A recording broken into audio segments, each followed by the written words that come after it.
Radiohead is perhaps the most influential rock band of my lifetime. With a career spanning over 30 years, they've constantly reinvented themselves, trying new sounds and pushing musical boundaries in ever more challenging ways, but through all of that, they've somehow maintained a singular artistic voice. You can always tell when you're listening to a Radiohead song. Nothing sounds like they do. And that's partly because the band's lineup has never changed. They're still the same 5 friends who started making music together in the 80s, back when the band was still called On a Friday. That continuity has given them a clarity of purpose and a shared musical language that ties their eclectic body of work together, even as they relentlessly push themselves to break every mold they can find. So what's the secret? What makes a Radiohead song work? This video is sponsored by Nebula. Go to nebula.tv/12tone for 40% off an annual plan. Let's start with a simple observation. If we really want to understand their approach to experimentation, we probably don't want to look that closely at their first 2 albums, Pablo Honey and The Bends. They're not bad albums, but they do fit pretty cleanly into the britpop and alt-rock scenes that Radiohead grew out of. This is where you find songs like Creep. But I'm a creep.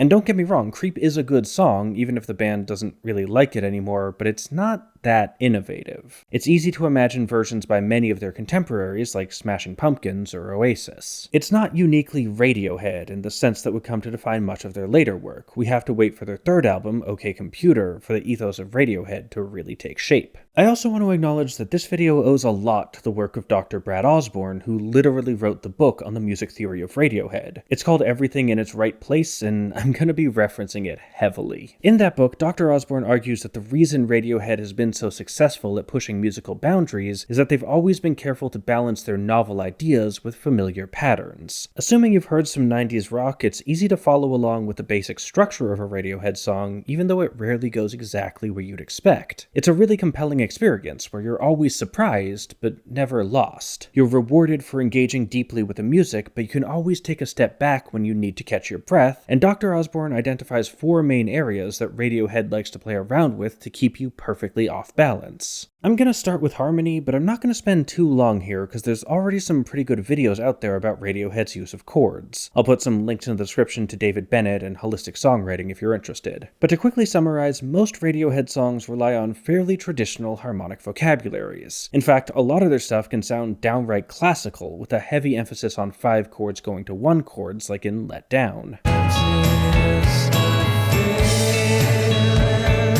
This is the sort of basic functional harmony you learn in intro theory classes, but it's actually not that common in pop and rock. That's not to say it doesn't happen, but the 5/1 cadence has a sense of finality to it that more modern styles often prefer to avoid. But not Radiohead. Their discography is full of songs that highlight particularly important moments with strong 5 chords or 5/1 resolutions. It gives the music a sort of antique quality that becomes a lot less surprising when we consider the band's, and especially lead guitarist Jonny Greenwood's, extensive history with classical music. As a kid, Greenwood played the viola, the Baroque recorder, and studied Bach chorales, and as an adult he served as the composer in residence for the BBC Concert Orchestra before launching his own classical music record label. The dude knows what he's doing. That's not to say that every Radiohead song has super classical harmony, there's plenty of rock in there as well, but this is a noticeable feature of their work. And Radiohead loves to take these familiar progressions and manipulate them in unexpected ways. We Suck Young Blood is mostly in E-flat minor, as established by a repeated 1/5 vamp. Are you hungry?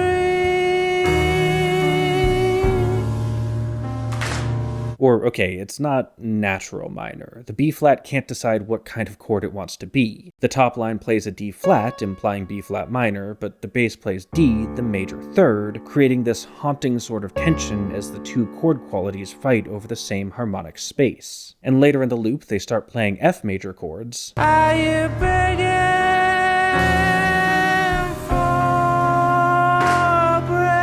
Creating some sort of minor Lydian thing that complicates things even more. But the melody clearly centers the root in 3rd, so regardless of the precise scale, the key center is strongly established, and we can follow the logic even with these unexpected changes.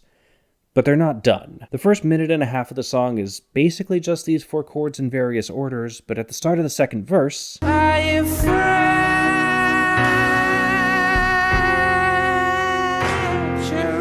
things get weird again. The C-flat chord highlights the bizarre, out-of-key nature of the F chords, drawing your attention to the dissonance that's been lurking in plain sight with a clear tritone gesture. Then we get this really out-of-key D major chord that slides back to E-flat minor and keeps going as if nothing happened. All of these chords can be explained, but chaining them together like this momentarily breaks the fragile cohesion of the key center, creating a particularly brutal moment in an already deeply uncomfortable song. Another thing Radiohead likes to do sometimes is create ambiguity by avoiding the one chord. Dr. Osborne points to How to Disappear Completely, which starts with a slow 2-chord vamp from D major to F sharp minor. And if you're familiar with rock, your brain already knows what to do with this. One of these 2 chords is gonna be the root, we just need to wait for more information to figure out which one. But then the bass comes in, and it's not helping. In fact, it seems to be outlining a completely different, significantly faster chord loop from A major to E to F sharp minor back to E, which implies the key center isn't D or F sharp, it's A.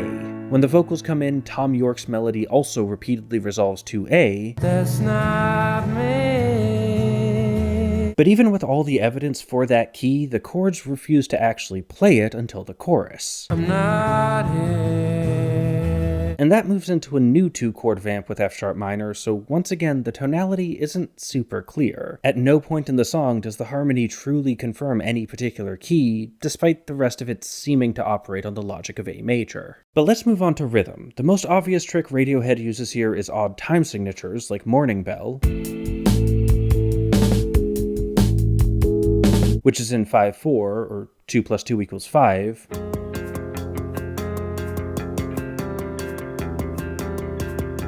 which, despite the name, is in 7/8. And that's about as far as Radiohead's time signatures go. You're not going to find any sections of 23/16 in their music. Basically, all of their odd meter stuff is either in 5 or 7, and that's important because it's sort of the middle ground for metric complexity. The vast majority of Western popular music is in 4/4, or occasionally 6/8, so doing anything that's not that is going to sound a little transgressive, but once you're doing odd meter anyway, these two are by far the most common.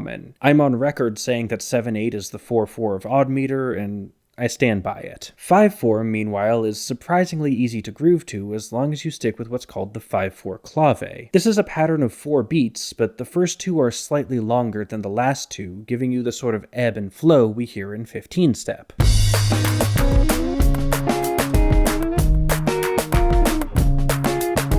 Radiohead's 5/4 doesn't always use this particular pattern. We can hear them doing a slightly different thing in Sail to the Moon,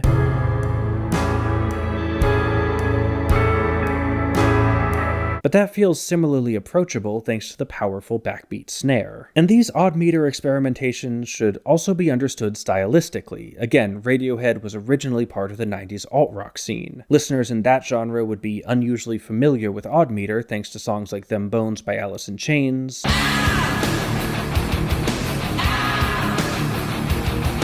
or like half of Soundgarden's discography. It's still enough to be exciting, but that stylistic background keeps it from becoming too disorienting. But even in 4/4, Radiohead's rhythms get weird. At this point, I suspect many of you are shouting, "What about Pyramid Song?" which, yes, very technically is in 4/4.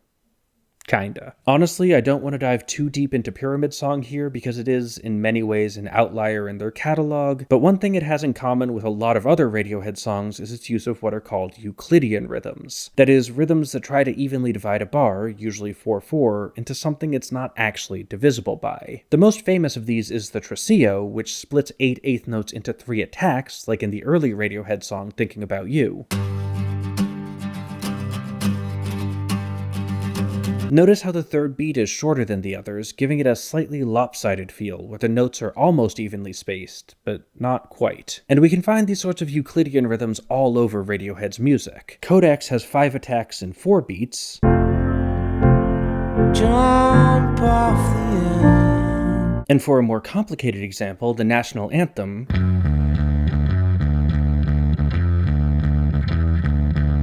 breaks the bar into 9 basically even pieces. True Love Waits is a particularly interesting example because it alternates between 2 slightly different Euclidean rhythms, this one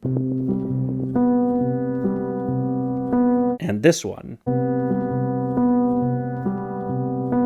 Both are 7 attacks, at least if we ignore this unaccented note here, but they move the last one around, so sometimes the last 2 hits are long then short, and other times they're short then long. It gives it this fascinating push-pull where you can almost settle into a groove, but never quite figure out exactly how to move your body through it. Another related trick is polymeter. You might be familiar with polyrhythms, where 2 parts play different numbers of beats in the same amount of time with different tempos. Polymeter, on the other hand, is when they play different numbers of beats with the same tempo, but they take different amounts of time. Like, check out Weird Fishes, where after establishing a simple 4/4 backbeat, the guitar comes in with an arpeggio figure that loops every 3/8 notes.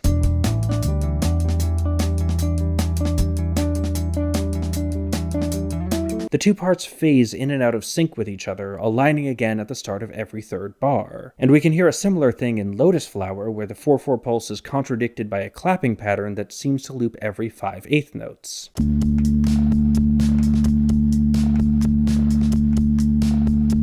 This creates a sort of uncanny dissonance, not because the notes themselves are in particularly unusual places, but because our brains like grouping things and finding patterns, and we're getting contradicting evidence. Most people can't actually hold 2 distinct pulses in their head simultaneously, so we try to fit one as a subdivision of the other, and it just doesn't work. And the last rhythmic thing I want to highlight is changing the meter. Sometimes this means going to some sort of odd meter, like when Paranoid Android goes from 4/4 to 7/4.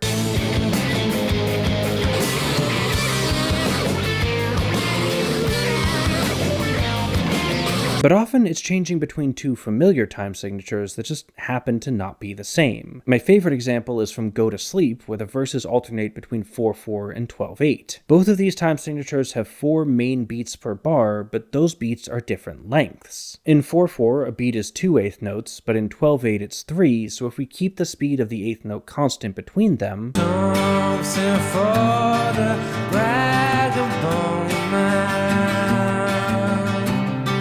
we get this really beautiful ebb and flow, which is a phrase I find myself using a lot when I talk about Radiohead's music. There's this sense that instead of one steady thing, the song is expanding and contracting as it goes, drawing you in and pushing you back out. Another thing Radiohead likes to play with is timbre. They like to make weird sounds. That's probably what they're most known for. This sometimes means using unusual instruments, like the glockenspiel line in No Surprises.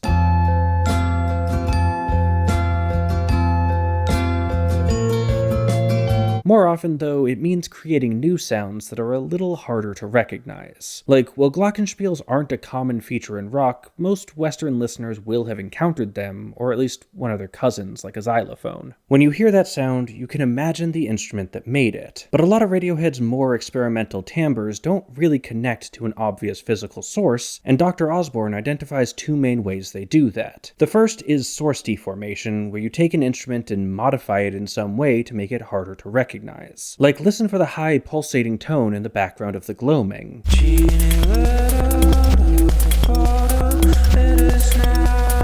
What instrument is that? Would you believe me if I told you it was an electric guitar? 'Cause it is.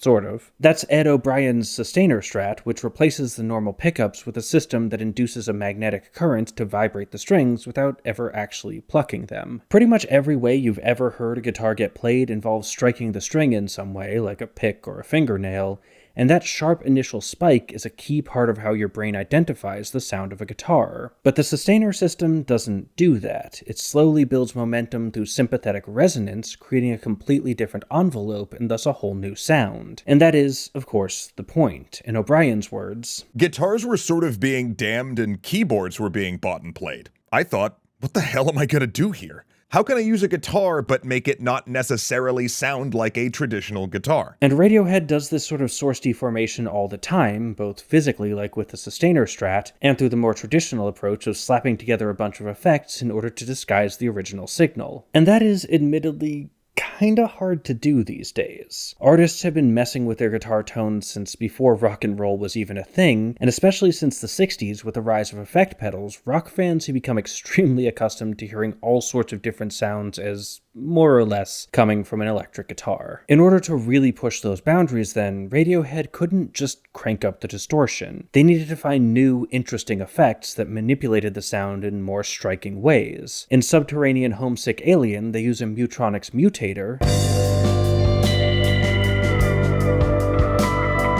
to create those shrill, glassy tones, and in Morning Mr. Magpie, they use a harmonic octave generator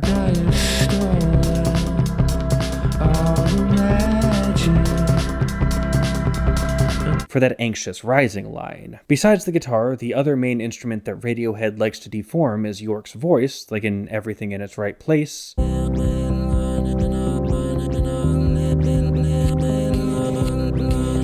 or Polk/Pull Revolving Doors,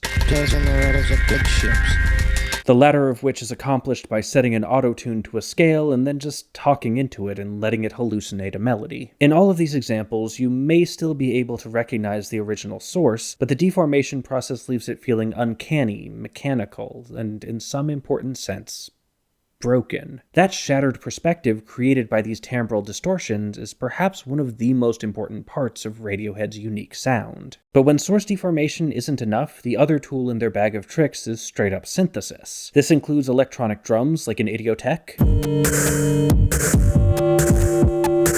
or the synth bass from All I Need,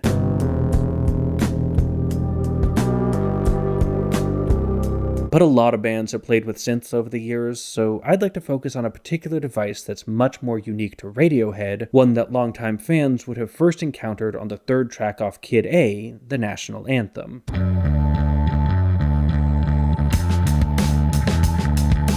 That swirling ambient sound in the background is played on an onde martenot, an early French electronic instrument that Johnny Greenwood is completely obsessed with. I'd say it's become Radiohead's signature sound, but that's not fair because the onde martenot doesn't have just one sound. It has 7 different wave generators, which can be played through 4 different speakers, each of which can be turned on or off individually for thousands of possible timbres. And if that's not enough, there's even multiple ways to play it. It has a keyboard if you want discrete pitches, but there's also a sliding ring mechanism that lets you do these beautiful microtonal glides. Plus it uses a separate amplitude control so you can fade a note in and out as you sustain it. The onde martenot shows up all over Radiohead's later music, including I Might Be Wrong,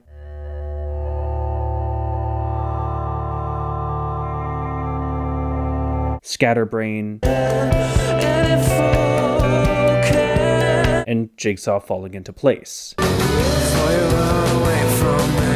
In a way, this flexibility makes it the perfect signature sound for a band like Radiohead. It's constantly changing to remain unrecognizable, but beneath that confusing surface, it represents a connection to a rich and complex history, paying tribute to the pioneers that came before them and showing true respect for that legacy by using old tools to build something entirely new. And that brings us to Dr. Osborne's final category, song form. I've done a couple videos about the history of song form in rock, and I won't repeat it all here, but the key feature that pretty much every rock form shares in common is that they always end with repeated material. These days, that's usually a final climactic chorus, but in older styles, you'll also find things like the 12-bar blues pattern that just loops indefinitely. Either way though, the last thing you hear, besides maybe a short outro, is probably the return of something you've already heard earlier in the song. This gives it a sense of closure, bookending the structure to wrap everything up with a neat little bow. It also helps make the song memorable by giving you a clear, repeated hook that sticks in your head. But while some Radiohead songs do that, especially early in their career, many don't, and for this we need look no further than my favorite Radiohead song, Karma Police. I know, I'm basic, but at least I didn't say creep. Anyway, Karma Police starts out pretty normal, with a repeated verse, Karma Police, arrest this man, and a contrasting chorus. This is what you get. They run through that twice, and then we get a kind of section that I like to call the bridge to nowhere. If you're listening to the song for the first time, you'll probably hear this,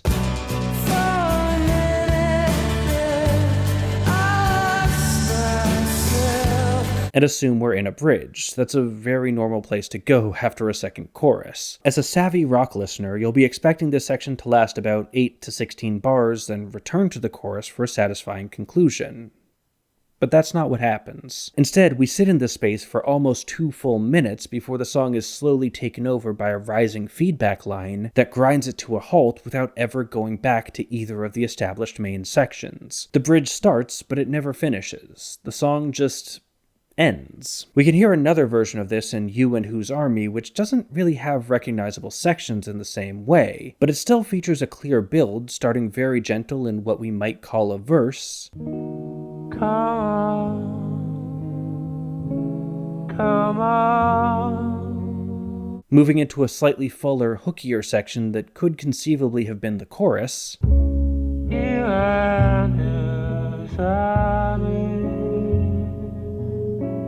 But then, instead of wrapping back around like a standard song form, we get this even bigger section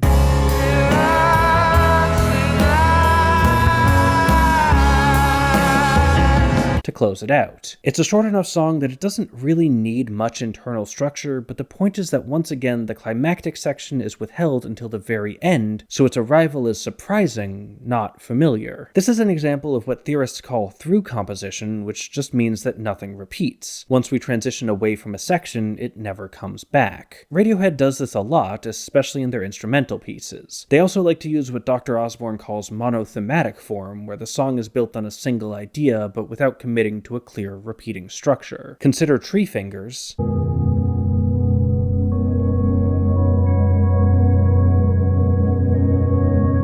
a gradually unfolding soundscape that runs for almost 4 minutes without once playing anything that could even generously be described as a section. So where does that leave us? How do you write a song like Radiohead? Well, besides buying an old Martineau, my best advice would be to just embrace ambiguity and familiarize yourself with other musical traditions. Most of these techniques are about creating this uncanny space between the familiar patterns of pop and rock and the unfamiliar spaces of experimental and historical styles. Radiohead's music works because they're not only willing to follow their ideas wherever they lead, they're also willing to take their audience with them. It's an approach that demands serious engagement from both artist and listener, and it's an approach that rewards that engagement with some truly unique works of art. But more than anything, Radiohead are constant innovators, so if you really want to write like them, try writing something that sounds nothing like anything they've ever made.